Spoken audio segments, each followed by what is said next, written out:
Assalamualaikum warahmatullahi wabarakatuh. Balik lagi di channel MOC Generation. Pada kesempatan hari ini saya akan membagikan sebuah kisah yang mungkin bisa nantinya bisa Anda ceritakan kembali kepada anak-anak Anda atau kepada murid-murid Anda. Yang jelas cerita ini sangat menginspirasi banget. Oke, jadi jangan lama-lama, silahkan like, subscribe, dan share jika memang video ini sangat bermanfaat untuk Anda.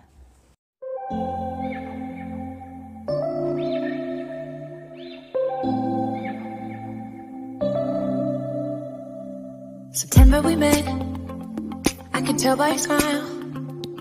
You hadn't been with a good girl like me in a while.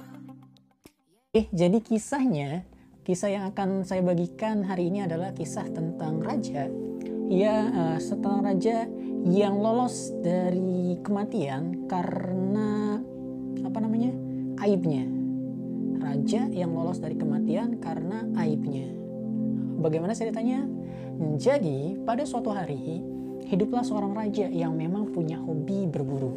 Dari sejak kecil nih sang raja ini hobi banget berburu. Mulai dari dia remaja hingga dia diangkat jadi raja, hobi berburu ini masih terus berlanjut. Seperti biasa, ketika sang raja ini berburu selalu ditemani oleh seorang pengawal. Ya, jadi ditemani, namanya juga raja ya. Jadi pengawal ini selalu mendampingi raja ketika sang raja berburu. Pada suatu hari sang raja seperti biasa menjalankan hobinya berburu ini ya. Akhirnya sang raja memanggil pengawal bahwasanya kita akan berburu hari ini. Ya tadi karena sudah terbiasa dengan kebiasaan atau hobi sang raja, sang pengawal pun tanpa banyak tanya atau banyak sincong langsung dia mengerti dan menyiapkan alat-alat berburu bagi sang raja. Oke, jalan, kemudian sampailah sang raja dan pengawal tadi di depan hutan. Jadi tepi hutan dia sudah sampai dan siap-siap berburu dong. Jadi peralatan berburu sudah disiapkan oleh sang pengawal, berupa ada pedang di situ, kemudian ada busur juga dan ada anak panahnya juga.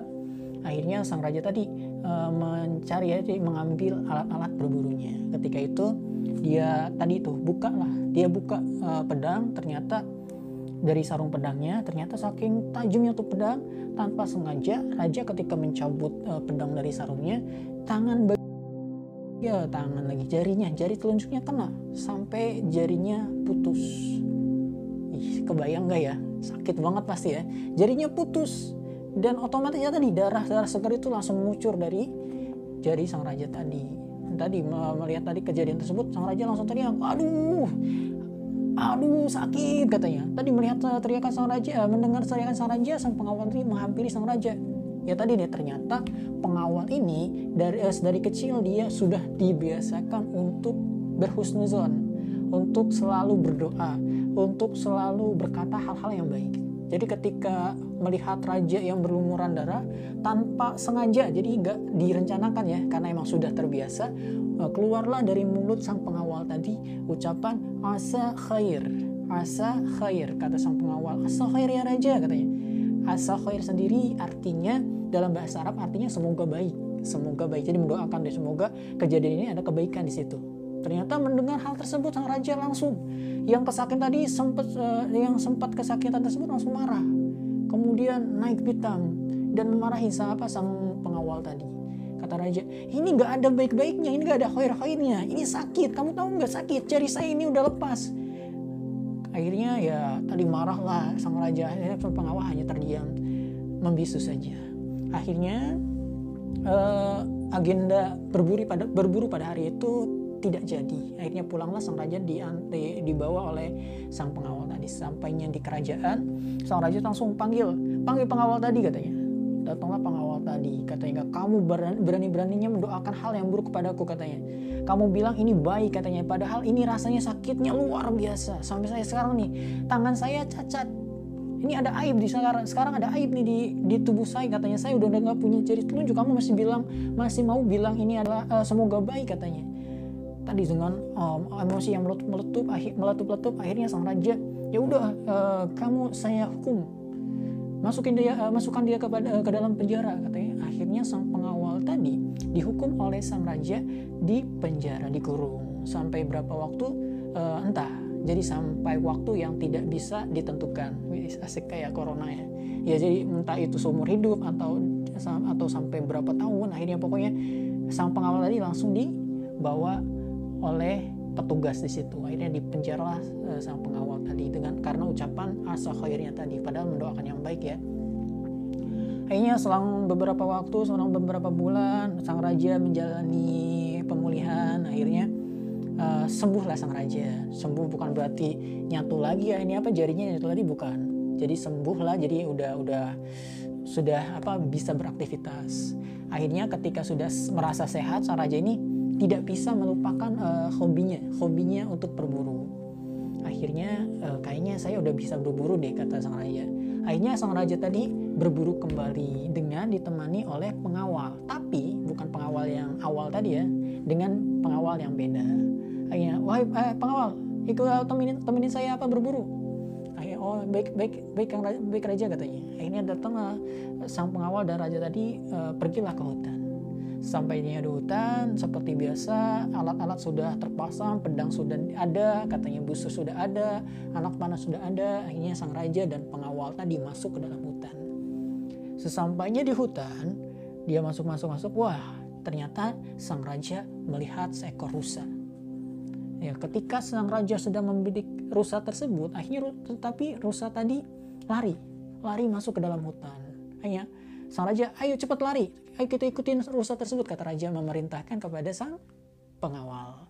Ternyata sampai di tengah-tengah hutan, sang raja dan pengawal tadi kehilangan jejak dari sang rusa. Ternyata di tengah hutan dia dipergoki oleh siapa? Ya, ternyata di tengah hutan dia dipergoki oleh suku pedalaman yang mendiami hutan tersebut. Ditangkaplah raja dan pengawalnya, ditangkap. Usut punya usut, ternyata suku pedalaman ini penyembah dewa-dewa. Nah, ternyata penyembah dewa-dewa dan ritual penyembahannya adalah mempersembahkan nyawa manusia kepada dewanya.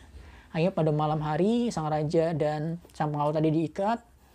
Ketika malam hari tiba, ritual sudah disiapkan oleh suku pedalaman tersebut. Akhirnya sang pengawal dulu yang pertama diambil. Ternyata diambil, kemudian dibunuh, dan darahnya tadi dipersembahkan di atas batu. Tidak ada batu persembahan, dibunuh dan darahnya itu dibiarkan mengalir. Akhirnya sang raja ketakutan luar biasa. Sang raja benar-benar ketakutan. Kemudian tibalah sang raja nih. Ketika sang raja diambil oleh suku-suku pedalaman tadi, dilepas ikatannya dan dilihat ternyata ada satu bagian tubuh raja yang tidak ada, yaitu jari telunjuk yang sempat hilang tadi, yang sempat terpotong tadi. Melihat tersebut, suku pedalaman tadi tidak jadi membunuh raja karena katanya jika untuk persembahan dewa, maka kualitasnya adalah harus kualitas yang luar biasa. Tidak boleh ada barang cacat sedikit pun. Akhirnya melihat sang raja yang jarinya tidak lengkap, cuma ada 4, akhirnya sang raja dilepaskan karena tidak ada untungnya. Karena jika dipaksakan untuk dipersembahkan, maka katanya menurut keyakinan suku pedalaman tersebut, dewanya akan marah. Akhirnya sang raja dilepaskanlah oleh suku pedalaman tersebut. Akhirnya raja selama 3 hari itu berkeliling hutan karena memang masih di tengah hutan dengan pakaian yang sudah seadanya gitu, udah lusuh, tidak ada bahan makanan, kemudian coba survive di dalam hutan. Akhirnya berhasil setelah 3 hari sang raja tadi keluar dari hutan, kemudian menuju ke kerajaannya. Akhirnya ketika sampai di kerajaannya langsung dia disambut, kemudian dia disambut dan dilayani oleh pengawalnya, katanya ini ada apa, ini kenapa. Akhirnya ketika sang raja itu sudah kembali normal dengan sudah bisa diajak komunikasi, sang raja langsung memerintahkan sang pengawal yang sempat di penjara tadi disuruh menghadap. Akhirnya sang pengawal tadi datang menghadap ke raja, katanya, wahai pengawal, kata sang raja, benar katamu, katanya. Kenapa ya raja, katanya, kata pengawal. Benar apanya, katanya. Benar, ternyata dengan kejadian ketika tangan saya terpotong tadi hingga jari saya terputus, ternyata ada hikmah di balik kejadian tersebut. Andai saja kalau tangan saya, jari saya ini tidak putus, mungkin saya tidak ada di sini. Mungkin saya sudah meninggal, kata sang raja. Jadi berkat hilangnya jari saya yang tidak lengkap tersebut, saya lolos dari penumbalan suku-suku pedalaman. Terus katanya kamu, kata sang raja, katanya kamu akhirnya saya bebaskan, katanya terima kasih atas doamu, ini juga berkat doamu, kata sang raja.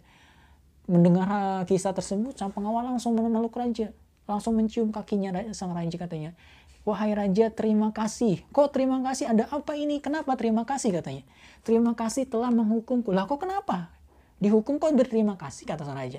Andai saja raja tidak menghukumku, tidak mempenjaraiku, katanya, tidak memasukkan aku dalam penjara, otomatis sayalah yang jadi korban dari keganasan. Mungkin ya saya yang jadi pengawal raja tadi yang bakal terbunuh. Tapi karena raja itu menghukum saya, memasukkan saya ke dalam penjara, ternyata akhirnya saya masih bisa selamat. Ternyata ya tadi, inti dari kisahnya adalah apapun yang kita lakukan, apapun yang kita terima, atau kejadian apapun yang menimpa kita, selalu ada nilai positifnya, selalu ada hikmahnya. Jangan dulu bersumpah serapah, jangan dulu marah-marah, tapi tadaburilah, berpikirlah, mungkin ada satu atau dua hal yang mungkin itu jauh lebih baik jika dibandingkan tidak mendapatkan tertimpa musibah tersebut.